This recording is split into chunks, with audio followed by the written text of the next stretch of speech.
tayo ngayon'y nagkalayo, walang nagawang kasalanan, kundi ang magmahal sa'yo ng lubusan.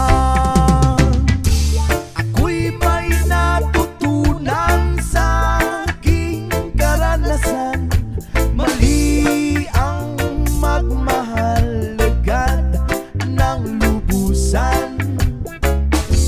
Higilan ng damdamin kung kailangan upang di masaktan kung ika'y iiwanan. Kasalanan bang mahalin ka ng lubusan upang ako'y iyong iwanan?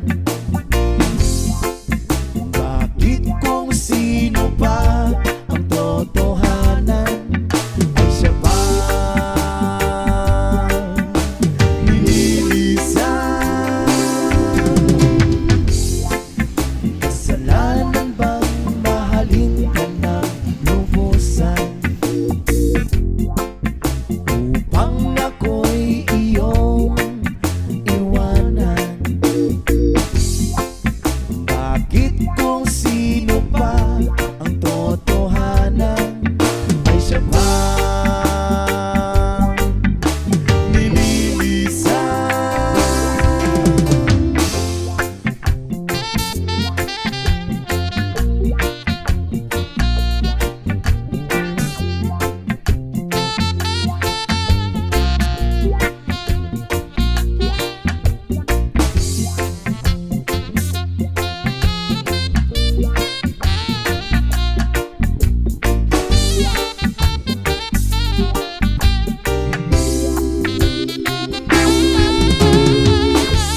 Ako'y may natutunan sa aking karanasan,